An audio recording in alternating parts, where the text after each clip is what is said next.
Hello and welcome to Andy Fixes Shit. Today we are fixing the pop-up headlights on an old Chevrolet car. As you see, the lights will come out from this car, pop up, and let's see if we can get it to work. Light goes up, but it doesn't go down. Let's see if we can replicate the problem. Light goes up, light goes down, and also light goes down. Now, a very common problem on these cars is that the gears break. Inside those motors that you can see in there on the right side of this headlight, there we go, that's the motor that it spins an axle here and the pop-up light goes up or down. So first thing you gotta check when you're having this problem is, are the gears broken? So let's see, light goes up. Now, if the gears were broken, the motor would keep running. The motor would be running, it would be making a lot of noise here. So it's not the gears. So it might be an electrical problem. So what we do here, if I can point you in the right direction, I don't know if that's the correct direction, but there are two wires here, two connectors. One is for the lights, one is for the motor. Take off the motor here. There should be well, the first thing we're gonna do is to see if the control system itself is working. So you see this connector down there? It has three connectors. They are called ABC. And I don't see anything on there, but I can see there's A and B and C. C is the common one, and A and B are sort of like the control ones. The way this motor works is you put electricity one way or another through the motor, and it will spin in either direction. And inside there are two switches that will sort of block the direction, one up or down. So when the light goes up, the up direction will be disabled because of pure pressure that's put on an axle inside, and I will show you later. So the first thing we gotta check is this connector all right? So for this we're gonna need a multimeter.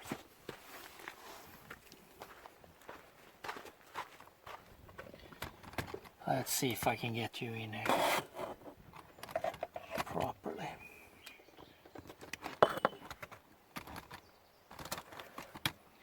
Oh, you can be here on the wheel.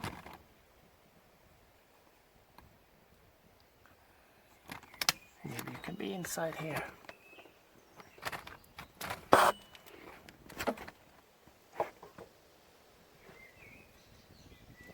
There, get perfect picture. So there's always going to be power on this. Like now the light is supposed to be down, it's up because it's not working.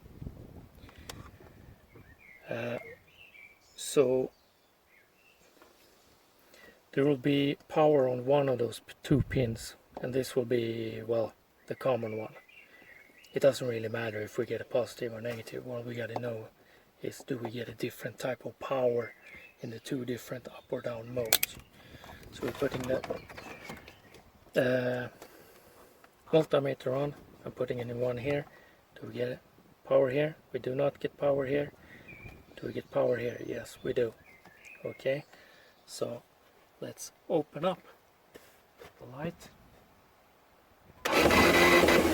like this, and now you see the power disappeared. and now we have power here. That means we have 2 modes, up or down, and that's all that's needed for this motor to work. So the second test we're gonna do is a continuity test or resistance test if you're into that. And we're gonna see if there's a connection through the motor. See, this is what we want. Beep. Yeah, touched by accident. But there's not. You see, if I'm doing any form of connection between any of those pins, I'm not getting anything. You see that?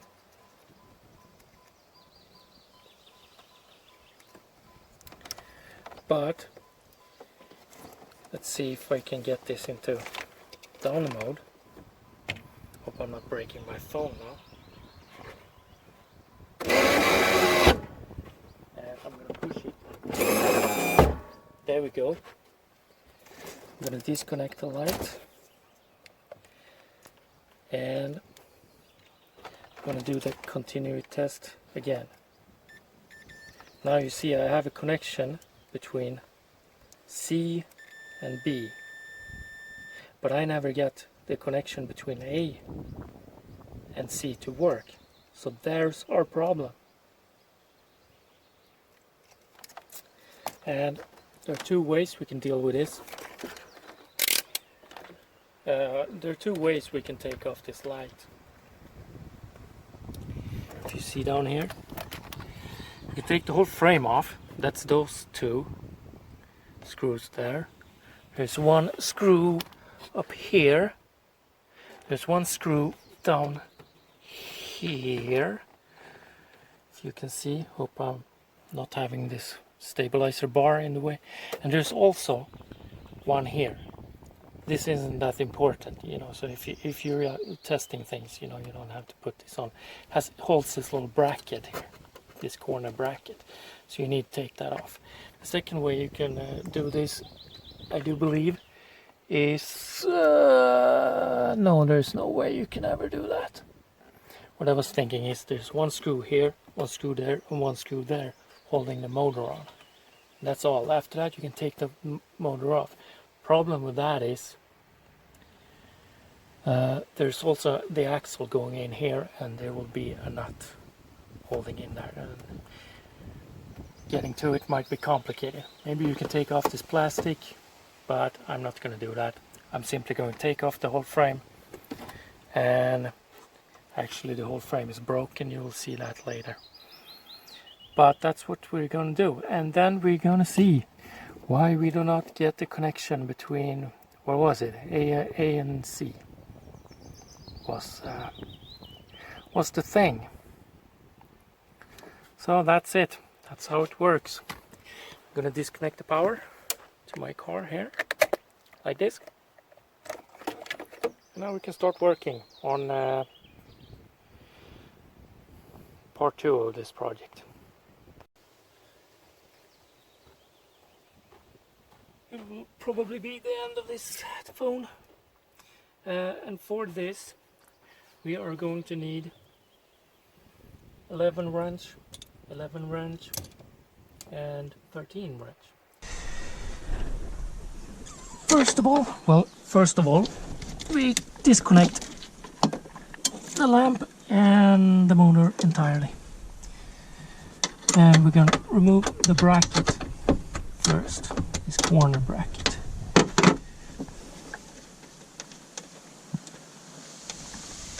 Because it's the most special one. And of course, as usual, let's see if I can do this without losing all of the screws. There we go.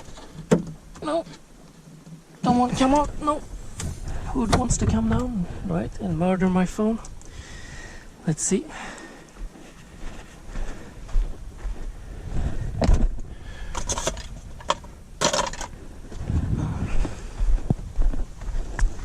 I'm just gonna leave that in there.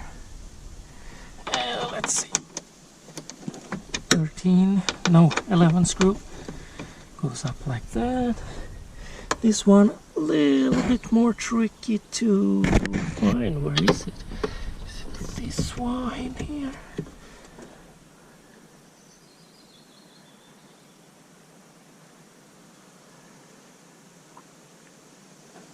Can I even see it? Let's loosen this up first.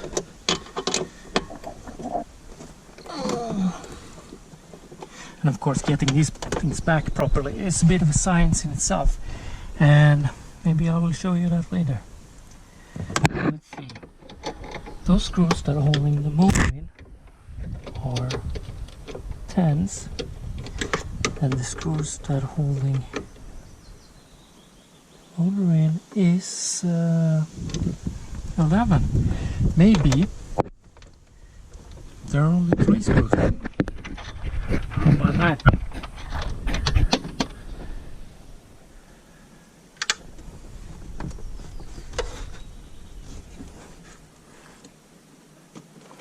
No?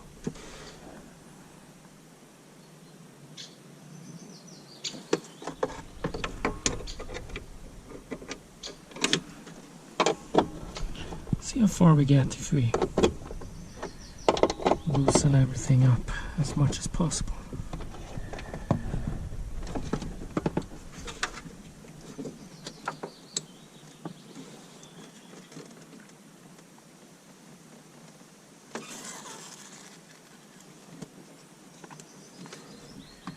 Where is screw number 2?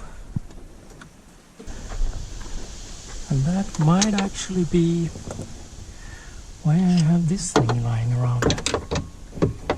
There we go.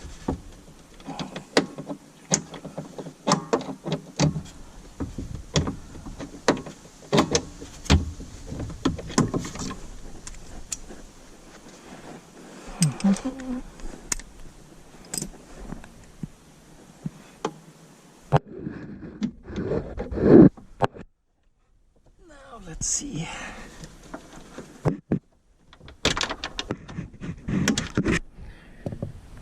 What is easier?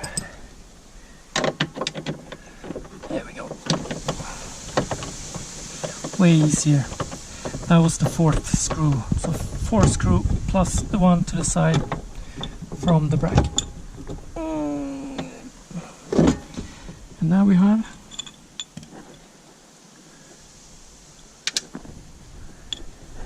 our bracket. There's the bracket. Let's keep that there. And just remove those 2 11 ones.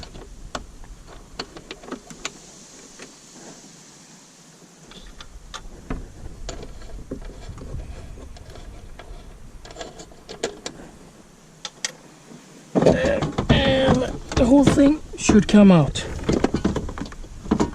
And there we go.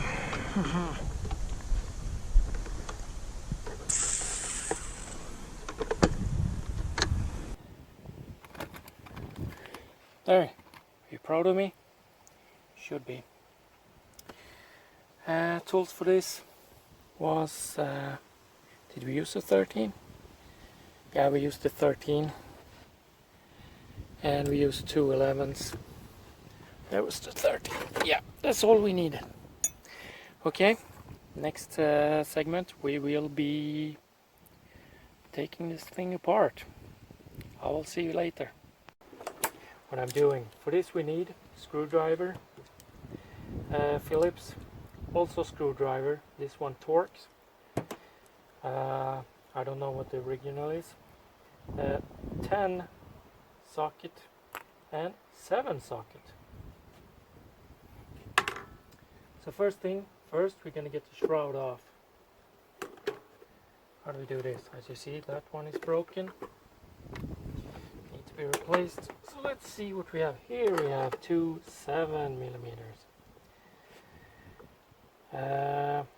Those don't fit very well actually. You need to be very careful so you don't break anything when you are working with those. Mine are probably already broken since a long time ago. So you get those off like this. Then on the sides, you have on one side let's see if this is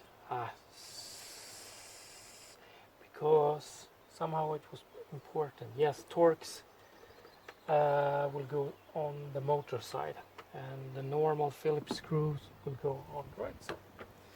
So here you go.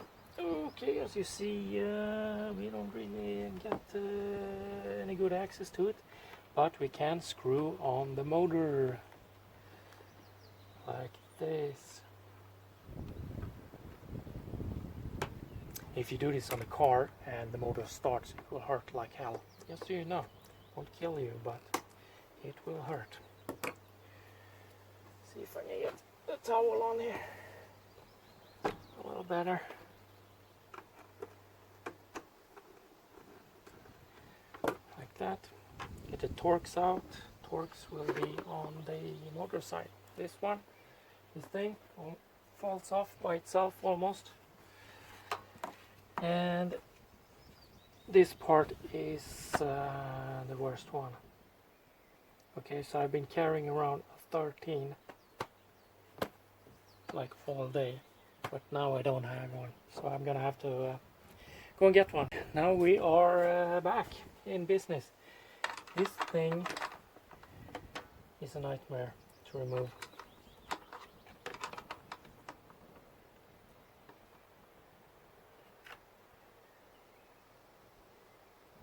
I suppose I can trick it somehow. Okay, so let's see, which way do I go? Yes. As you can see, access to the screw is not very pleasing.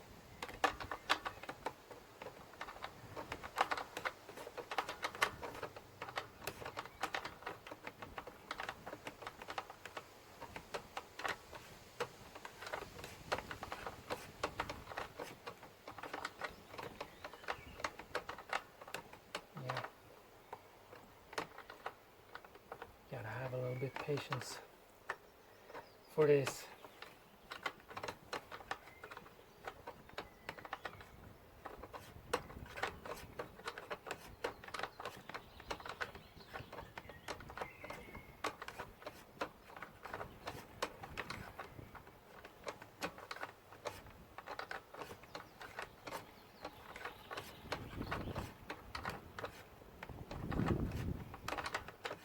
You see, I'm still going.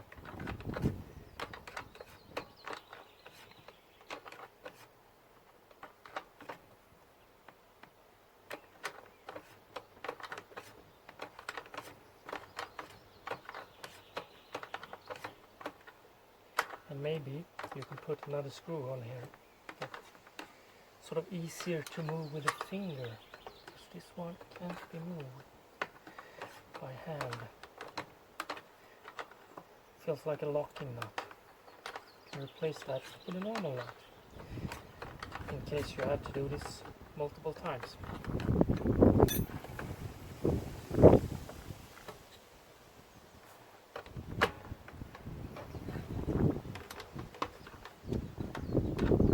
It's too optimistic.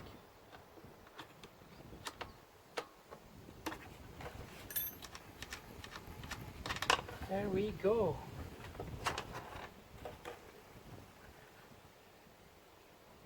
Now we can separate, well, you can't really, but since this is broken, we can just remove the whole thing. Now we end up with this. We're getting closer. The question is, do we need to take this off? Yeah, because otherwise we can't get to that screw. So 10. 10, 10, 10, 10, 10, 10.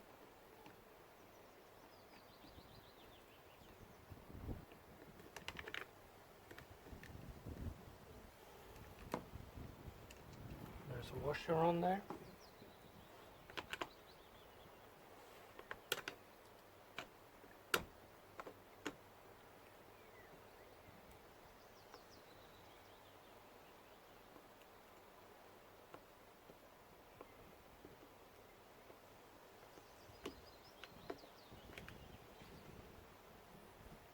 one, no washer.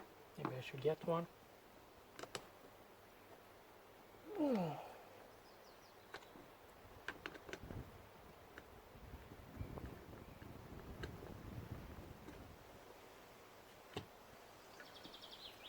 we go.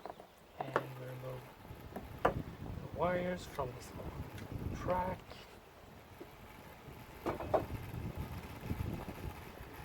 There we go.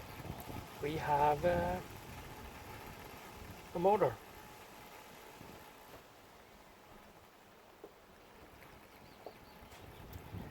So I guess this is part 4.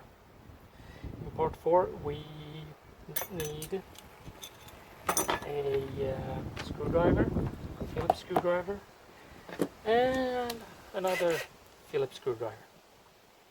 First thing first, we're going to take off this metal bracket here. Don't know what it does. It's pointless to me.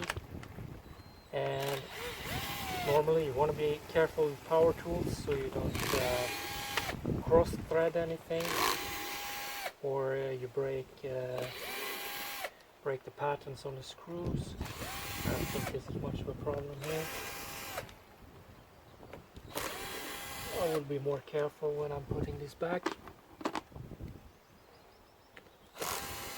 One problem here might be that someone sealed this with silicone.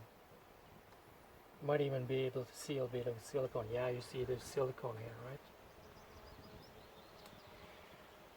I don't, because I open this like 100 times a day. Nah, not. You know, I don't, because maybe I will have to open this again. That's what I should say. So, as you can see, this is, I don't know if this is metal or plastic. It's plastic actually. This is the gears that break, that needs to be replaced. And there are 2 different models. This is the earlier model. The later model, after 88, I think, has pellets here. 3 round pellets. This one has bumps. As you see, they're very compressed, these bumps. So I put a little extra rubber in here. But you can take this out, I think. I take this one out. And you can inspect this gear here to see if there's anything broken. And if it is, you need to replace this gear. That was your problem. But that should also mean that the motor is running. And let's see here if I can show you how this works. This is the thing. Motor is spinning this gear, and the headlight is turning. But when the headlight is stopped, this gear will stop also. The result will be that this gear here will pull this whole axle forward or backward. I don't know. Let's see if we can do it. You see how I can push it here? Maybe I can show you a little bit better. You see how I can push that back, right? And down here, there's a connector that disconnects when I do this. There's also a connector that disconnects this way. So if I push it the other way, which seems way harder for some reason, maybe that's the problem. That might actually be the problem. There's a connector here that should be disconnected. Also, that way the motor will stop and it will not go on forever. If it did, it will flip the whole car upside down. We don't want that. So let's see what we have here on our multimeter. Now we're going to do the same test as before. Now we wanted to check A and C. There's no A and C, but I happen to know that this is in fact C and this is A. We do a continuing beep test. Sounds like that. On A and C, it should be beeping, right? As you see, it does. And now we want to know what makes it. Is it this one?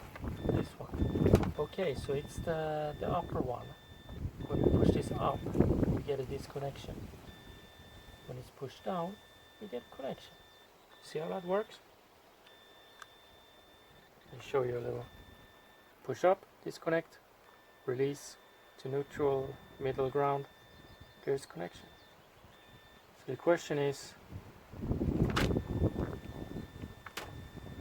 why do we not have a connection here?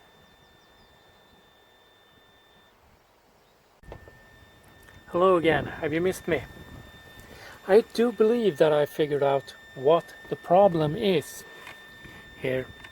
It's going to be very hard for me to show you this and hold the camera at the same time.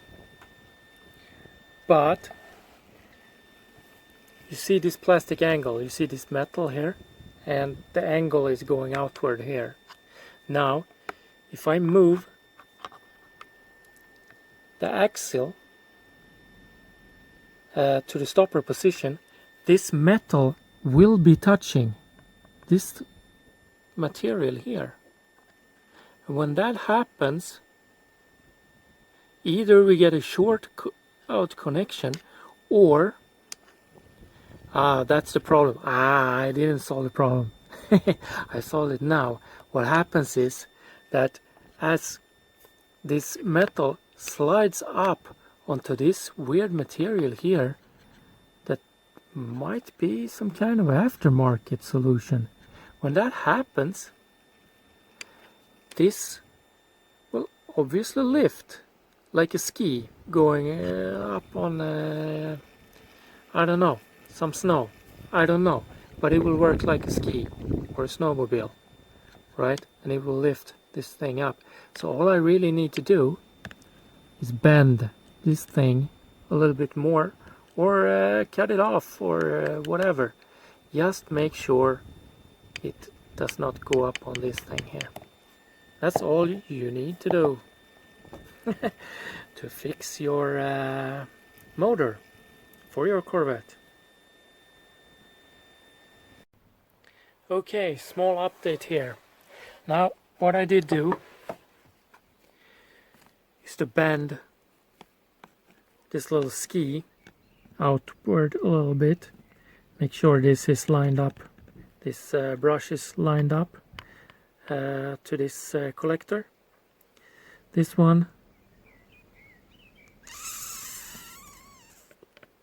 to tell you the truth, I don't know if this one was the problem or this one was the problem, but any of them were. And you see also this material here, I sanded that down very carefully so I don't touch the metal wires in here, because those are insulated. If I file those down, they will not be insulated anymore.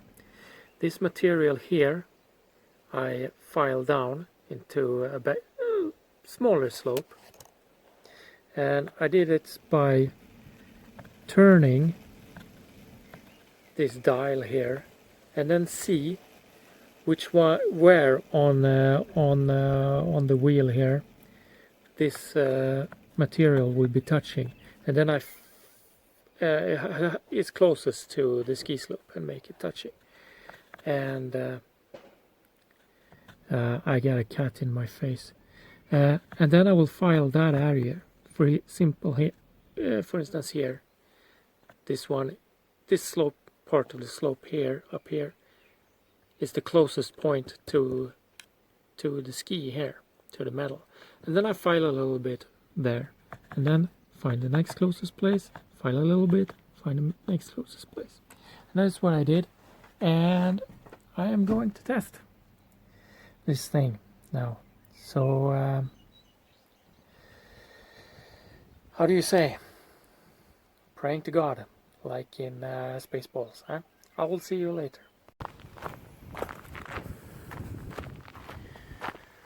Okay, finally. I did put everything back. Nothing strange. Everything in reverse from taking it apart. No real big problems. The connectors are back. The little corner bracket is back. I pretty much lined it up very close to this corner here, and then adjusted this corner here to make that look good. You see it's much bigger here. This works for me. I don't know how it will work for you. Maybe yours is different, but everything's back. And if I open my light, then they will go up, then they will go down, go up, go down, and that's it. That's how you fix your headlight motors on an old shitty Corvette.